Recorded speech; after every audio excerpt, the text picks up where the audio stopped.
राधे राधे।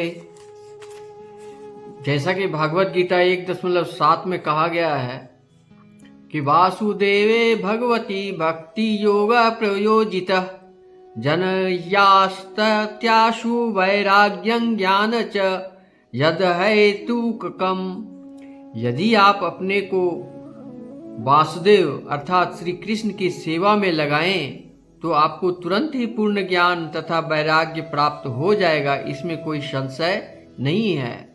इसके बाद वो फिर चेतावनी देते हैं, धर्म स्वनुष्ठित पूषांग विश्वसेन कथासु यः नोक्त पादये यद्यति रतिं श्रम एवं हिं केवलम। अर्थात यदि आप अपने धर्म का पालन करते हुए भगवत भावना उत्पन्न नहीं कर सकते, तब तो आप अपना समय तथा श्रम दोनों ही व्यर्थ गंवा रहे हैं। ये श्रीमद् भागवतम 1.2.8 में कहा गया है। और इस श्लोक में सूत जी गोस्वामी जी कहते हैं, धर्मस्य यापवर्गस्य नार्गो अर्थो योपकल्पते नार्थस्य धूमेकान्तस्य कामो लाभाय हिं श्रीमता स्मृता। मनुष्य को केवल भौतिक लाभ के लिए किसी धर्म का पालन नहीं करना चाहिए, न ही उसे भौतिक लाभ का उपयोग इंद्रिय तृप्ति के लिए करना चाहिए। भौतिक लाभ का उपयोग किस तरह किया जाना चाहिए वह अगले श्लोक में बताया गया है। तो श्रीमद् भागवतम का प्रयोजन विश्व के समस्त लोगों को ज्ञान प्रदान करना है। यह किसी संप्रदाय का दर्शन नहीं है, वह तो सारी मानव जाति के लिए है, जो लोगों की श्रीमद् भागवतम की शिक्षाओं का लाभ उठाना चाहिए और अपने जीवन सफलता बनाना चाहिए। हमारे कृष्ण भावनामृत आंदोलन का यही एकमात्र उद्देश्य है। अब सवाल आता है कि हर कोई परेशान क्यों है, हर कोई उदास क्यों है, हर कोई मेंटल डिप्रेशन में क्यों है, हर कोई असफलता बार बार क्यों पाता है, बार बार निराशी क्यों लग जाती है, जबकि भगवान है, भगवान का भक्ति भी करते हैं, सब कुछ करते हैं, फिर भी उनको लाभ नहीं मिलता। इसका क्या क्या कारण है?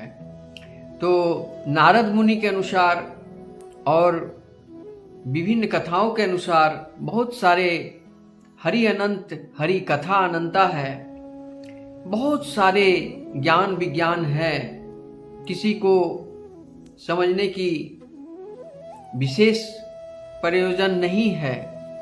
ये स्वतः आ जाएगा आपके अंदर और कोई किसी का कोई परिवर्तन नहीं कर सकता है। हृदय परिवर्तन कोई दूसरा व्यक्ति नहीं कर सकता है, बाहरी व्यक्ति नहीं कर सकता है। अगर कोई हृदय परिवर्तन होगा तो अपने आप खुद करोगे तभी होगा।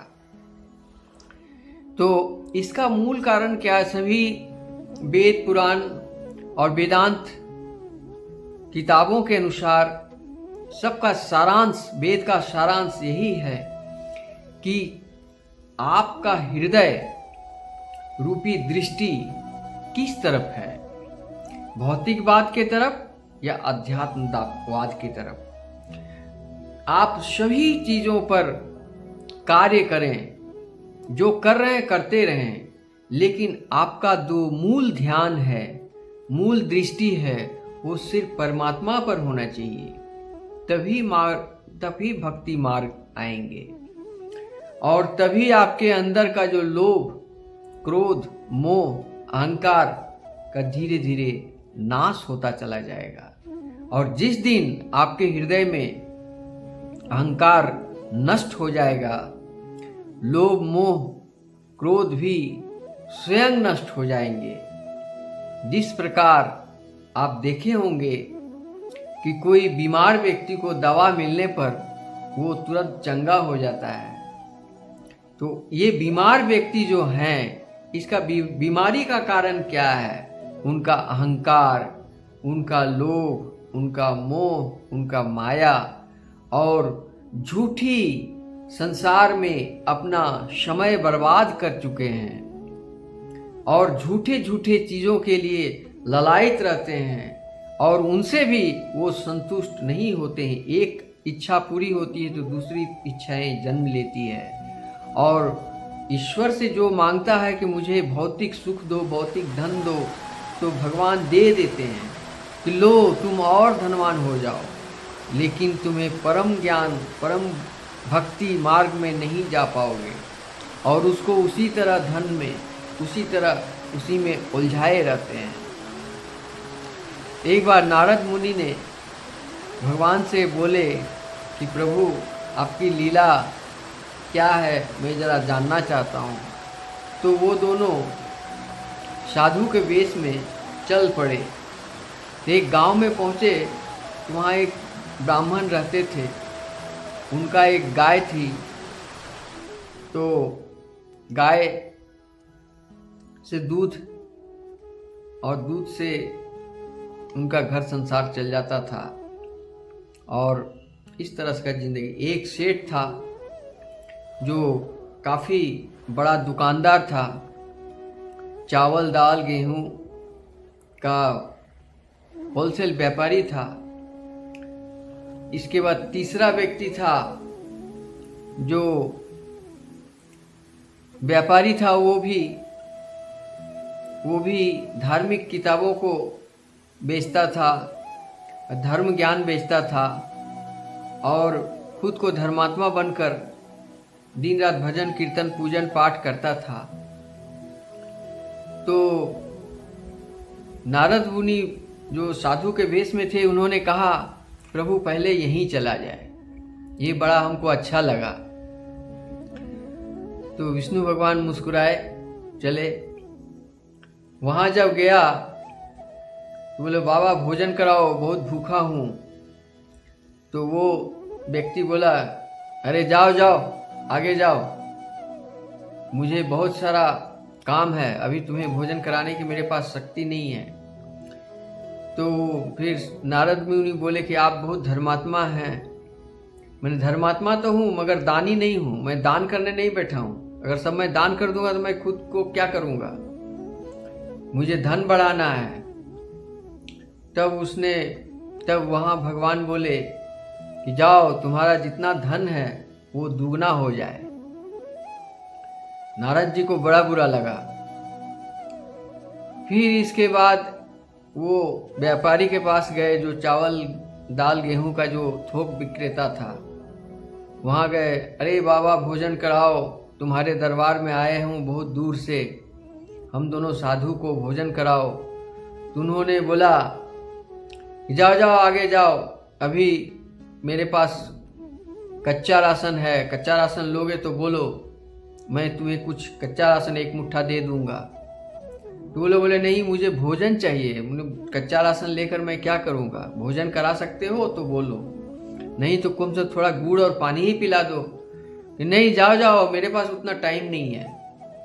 तब भगवान बोले कि जाओ, तुम जितना धनवान हो उससे तुम और दुगना तुम्हारा धन हो जाए। फिर नारद जी बोले अरे बाप रे, ये तो जो तिरस्कार कर रहा है भक्त लोग, उन्हीं को ज्यादा धन दे रहे हैं। फिर वो आगे पहुंचे ब्राह्मण के यहाँ जो निर्धन था। तो उनके यहाँ दूध, गाय के दूध से खीर बनाई थी ब्राह्मणी। तो उन्होंने बाबा भोजन कराओ, बहुत भूखे हैं। तब वो बोले आसन लगाओ बाबा, भोजन कराऊंगी, जो इच्छा हो आपकी भोजन बनाऊंगी। कहकर उन्होंने दोनों ब्राह्मण को आश्रय दिए और बहुत सुंदर से खीर पूरी का भोग लगाया। दोनों साधु संत भोग पाकर संतुष्ट हुए। तो विष्णु जी बोले साधु के रूप में जो थे, बोले कि ब्राह्मण देवता, आपकी गाय बहुत खूबसूरत है और ये ठीक आज से 1 महीने के बाद गुजर जाएगी। उसके 1 महीने के बाद तुम्हारी ब्राह्मणी भी गुजर जाएगी। इसके बाद तुम भी 1 महीने बाद गुजर जाओगे। यही आशीर्वाद दे के मैं जा रहा हूँ। तो वो लोग हक्का बक्का रह गए। लेकिन भगवान का मुंह से निकली बातें तो कभी असत्य नहीं हो सकती। आगे चलकर नारद मुनि बोलते हैं विष्णु भगवान से, ये आपने क्या किया प्रभु?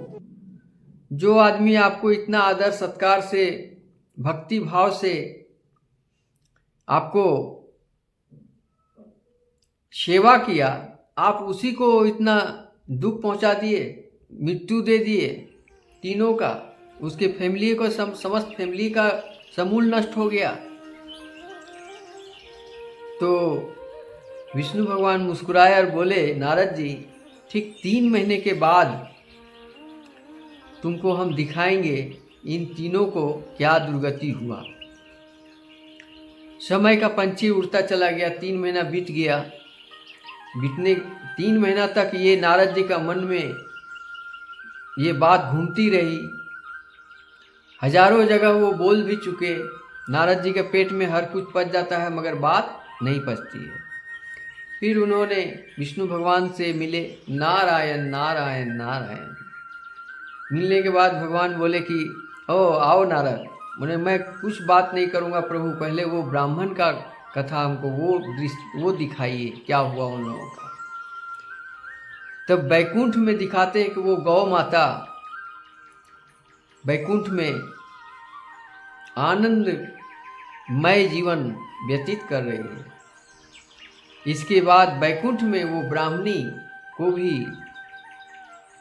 निवास मिल चुका है और वो ब्राह्मण को भी बैकुंठ में निवास मिल चुका है और वो तीनों को परम धाम को मुक्ति मिला और तीनों को जीवन में मृत्यु का और जन्म का कालचक्र से मुक्त हुए।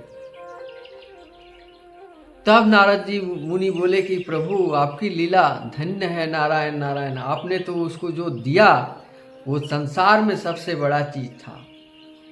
तो मेरा कहने का मतलब है कि यही है, आप मंदिर जाते हो, पूजा पाठ करते हो, हरिनाम संकीर्तन करते हो, मगर वहाँ जरूर कोई लोभ से जाते हो और जिस लोभ से जाते हो भगवान उसको पूरा कर देते हैं। भगवान बड़ा धन्य है और भगवान बड़ा ही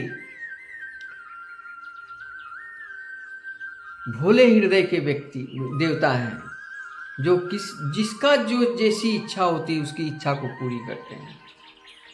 एक चोर भी जाता है कि प्रभु मैं आज रात को चोरी करने जाऊं तो मुझे बहुत सारा धन मिल जाए। तो बोलते ठीक है, तुम्हें आज चोरी का धन मिलेगा। इधर शनि महाराज एक व्यक्ति को जो पाप कर्म से बहुत सारा धर्म इकट्ठा किया हुआ है और वो शनि देव का आराधना पूजा पाठ कर रहा है, तो शनि देव बोले कि वो ये तो मेरा भक्त है, हम इसको पाप मुक्त करेंगे। इसका पाप लगने का मूल कारण है एक हराम का धन जो ला के रखा है, इसको साफ करना जरूरी है। तो शनि भगवान तो उसको साफ नहीं करेंगे, उसी चोर को उन्होंने भेजा। तो ये जो भक्त था वो लोग पूरा फैमिली को इतनी गहरी निद्रा में सो गए कि चोर आए और सारा धन लूट कर ले गए। तो चोर जब धन लूट कर ले गया तो भगवान से वो बोल रहा है कि प्रभु आपने मेरा प्रार्थना स्वीकार कर ली और मैंने बहुत सारा धन आज कमा लिया, आपको बहुत बहुत धन्यवाद। इधर शनि महाराज का भक्त बोल रहा है सुबह उठते ही, हाय तौबा मेरा सारा धन चोरी हो गया, ये हो गया। फिर वो शनि महाराज वहाँ पर आते हैं भेष बदल कर और उसको समझाते हैं कि तुमने जो धन कमाया था वो पाप से कमाया था, अधर्म से कमाया था, इसलिए तुमको हम ये सारा धन हटा दिए हैं जो चोरी हो गई। अब तुम मुक्त हो, अब परम आनंद का लाभ उठाओ। लेकिन लोभी को लोभ तो कभी मरता नहीं है, उसको धन शोक हो गया। फिर वो काफ़ी दिन तक दुखों से परेशान था। तो फिर एक जगह भागवत कथा हो रही थी, वहाँ वो पहुँचता है और 7 दिन नियमानुसार कथा सुनता है। कथा सुनने के बाद उसके हृदय में जो लोभ था वो मर गया और वो भक्ति भाव में आ गया।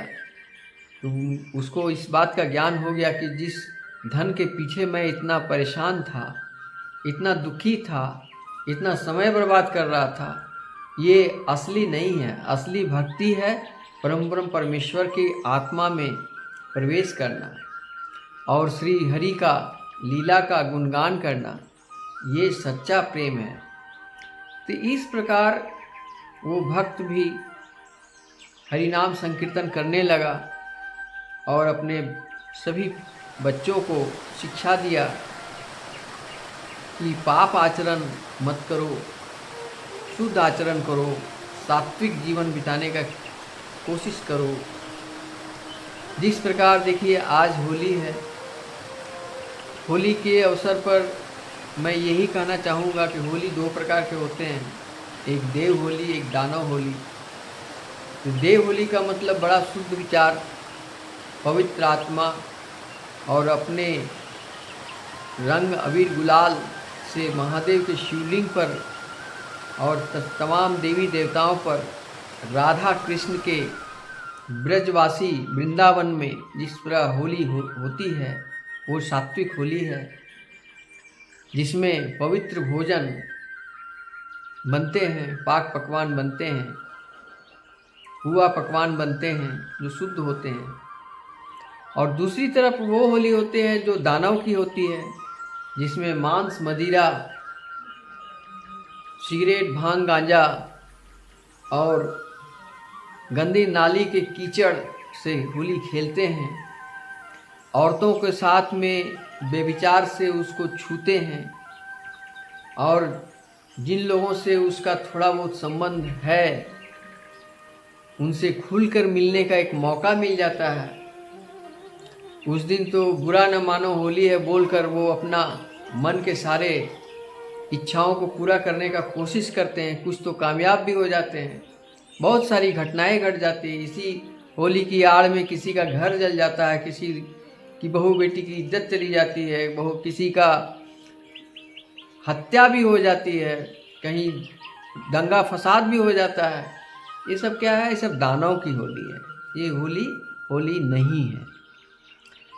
तो होली का रंग कैसा हो? तो होली का रंग ऐसा हो, भजन में आप सुने होंगे, कैसी रंग दे चुनरिया, धोबिया धोए चाहे सारी उमरिया। लेकिन ये रंग छूटना नहीं चाहिए। वो कैसा रंग होना चाहिए?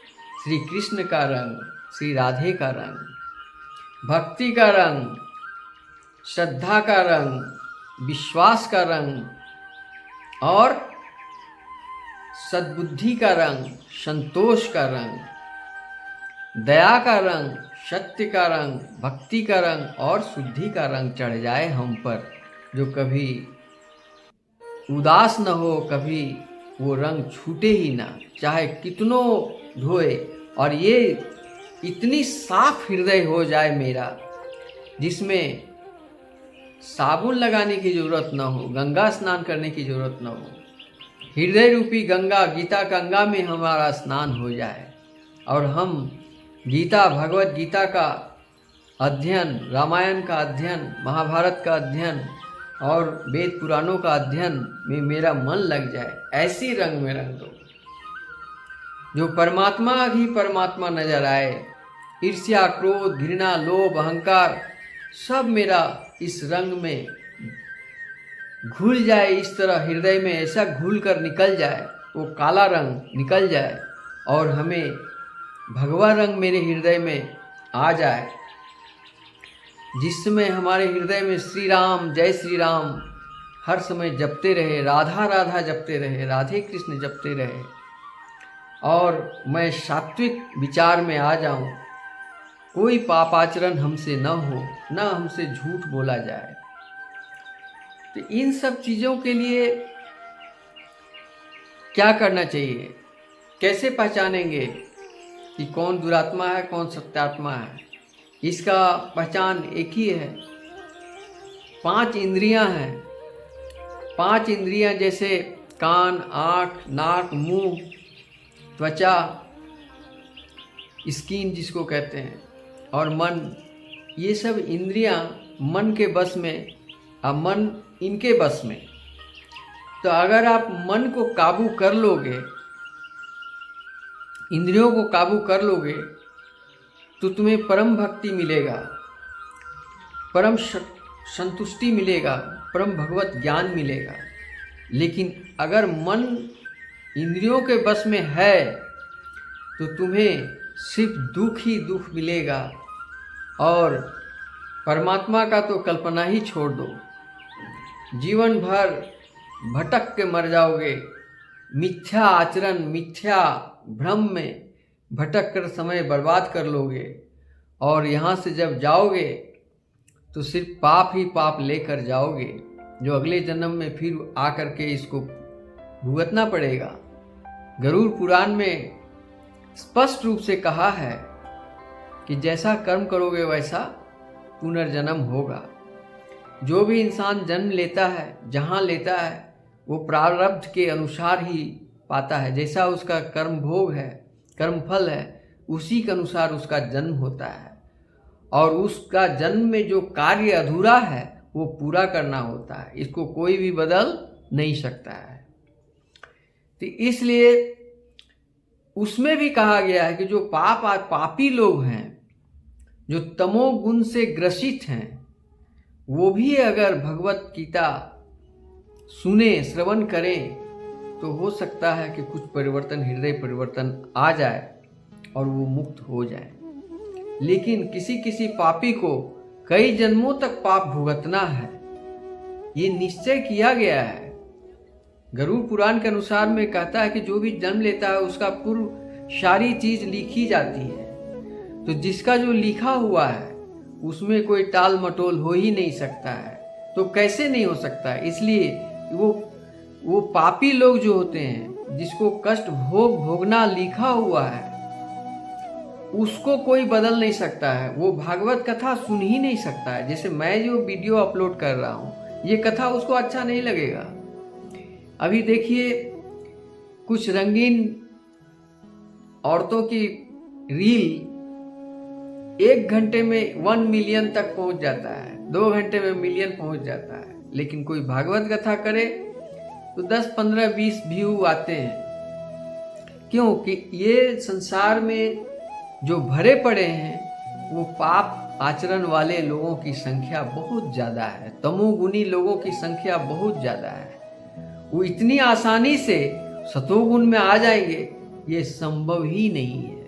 लेकिन 1000 में 1 व्यक्ति ऐसे हैं जो बदल सकते हैं अपने हृदय रूपी मन को बस में करके, और खुद को भगवत गीता अध्ययन में, मनन में और परम गति में आ सकते हैं। इसीलिए कहा गया है कि जाको प्रभु दारुण दुख दीन्हा, ताको मति आगे हर लीन्हा। जब आपका मति हरण किया गया है, वो भी भगवान के द्वारा, तो आपको भगवत गीता किसी भी शर्त पर रास नहीं आएगी। राम नाम नहीं ले पाओगे, कृष्ण, राधा कृष्ण का नाम भी नहीं ले पाओगे। क्या ले पाओगे?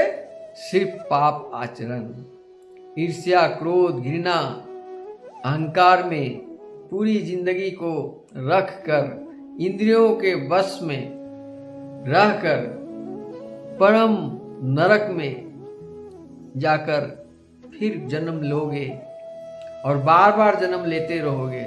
जब तुम्हारा सारा पाप खत्म हो जाएगा, तब फिर तुम्हें हो सकता है कि जब भगवान की इच्छा हो जाए कि इसको उद्धार करना है, तब तुम्हारे अंदर सद्बुद्धि आ जाएगी, और वो सद्बुद्धि आने के बाद ही तुम कथा श्रवण करना प्रारंभ करोगे। मैं बहुत खुश हूँ इस बात से कि मैं भी एक मूर्ख, अज्ञान और लालची, पापाचरण वाले व्यक्ति था, लेकिन भगवान की कृपा से मुझे ये ज्ञान हो गया है कि भौतिक संसार में कोई अपना नहीं है और कोई पराया नहीं है, कोई मेरा नहीं है मैं किसी का नहीं हूँ, ये सब नाशवान है, मिथ्या है। तो सत्य क्या है? सत्य यह है कि मेरी आत्मा में जो परमात्मा है उसको जगाओ, उसको सात्विक बनाओ। इस शरीर रूपी पेट को श्मशान मत बनाओ। नॉन वेज को तो तुरंत त्याग करो, लेकिन ये वही कर सकते हैं जिसको भगवान आशीर्वाद दिए हैं, जिसको भगवान सद्बुद्धि देते हैं, और भगवान ही उसको उद्धार करते हैं। इसीलिए श्री कृष्ण कहते हैं कि सतोगुण में मैं ही हूँ, तमोगुण में भी मैं ही हूँ, और रजोगुण में भी मैं ही हूँ। मैं ही पूरी संसार का लीला रचता हूँ, और पूरे संसार की संचालन करने वाला मैं ही हूँ। जिस समय गांधारी श्राप देती है कृष्ण को कि तुम व्याधे की तरह मारे जाओगे, तुम चाहते तो मेरे सभी बच्चे का जीवन इस तरह नष्ट नहीं होता, तो श्री कृष्ण बोले, मैं आपका शाप जो दिए हैं उसको स्वीकार करता हूँ, मगर आप इतना जान लीजिए उस युद्ध में कोई मरा ही नहीं। युद्ध में मारने वाला मैं ही था और मरने वाला भी मैं ही था। तब गांधारी को इस बात का एहसास होता है, तो बोला, मैं कोई ऐसा उपाय बताओ कि ये साप मुक्त मैं तुम्हें कर सकूं। बोले, नहीं माते, एक बार साप जब दे दिए हैं तो मुझे इसी तरह से दुनिया से जाना है। ये भी एक लीला ही है, मेरी लीला यहीं तक है, मेरा कर्तव्य यहीं तक था। इस प्रकार श्री कृष्ण वहाँ पर बताते हैं कि सभी में मैं ही हूँ। इसलिए सनातनियों भाइयों, अगर आप भगवत कथा की ओर अग्रसर हो, इसमें भी परमात्मा का ही हाथ है, और यदि परमात्मा की इच्छा नहीं होगी तब तक तुम्हें भगवत प्रेम, सात्विक शुद्ध भक्ति आ ही नहीं सकती, क्योंकि तुमको बार बार नरक में आना है और अधोगति में जाना है, अकाल मृत्यु भोगना है, तड़प तड़प कर मरना है, हर एक पापों का प्रायश्चित करना जो अभी बाकी है। इतनी आसान नहीं है डगर पनघट की, इतनी जल्दी मुक्ति नहीं मिल जाएगी। फिर भी बहुत सारे कथाओं में ये कहा जाता है कि बड़े बड़े पापी भी हरि नाम लेकर मुक्ति पाए हैं। इसमें भी भगवान का ही कहीं न कहीं उद्देश्य है, भगवान की ही लीला है। लाख कोशिश करोगे, मरते समय भगवान का नाम नहीं ले पाओगे जब तक परमात्मा का इच्छा ना हो। इसलिए सब परमात्मा पर छोड़ो और खुद को कुछ तो कोशिश करो, कुछ तो प्रयत्न करो। जैसे इस भौतिक बात को सारा काम करते रहो, लेकिन ये हृदय को परमात्मा में लगा के रखो। तुमने सुना होगा कि बंगला, गाड़ी, धन दौलत सब कुछ दे देना, मगर अपना दिल मत देना। तो ठीक उसी प्रकार बंगला, गाड़ी, दौलत, धन, खाना पीना का सामान, नौकरी, व्यवसाय, खेती, सब कर्म करो, मगर दिल ठो मत देना। दिल कहाँ रखना? प्रभु आत्मा, प्रभु के पास। ये आत्मा रूपी परम ब्रह्म परमेश्वर श्री कृष्ण गिरधर गोपाल है, वहाँ दिल को रखो। देखना तुम्हारे अंदर हरिनाम संकीर्तन जागने लगेगा और भक्ति मार्ग में आने लगोगे। गीता के अनुसार जो मार्ग है, जो योग हैं, भक्ति योग, ज्ञान योग, ध्यान योग, कर्म योग, ये सब मार्ग जो हैं उसमें आने लगोगे। इसमें भी परमात्मा का ही इच्छा होता है। हरे कृष्ण कृष्ण कृष्ण हरे हरे, हरे राम राम राम हरे हरे।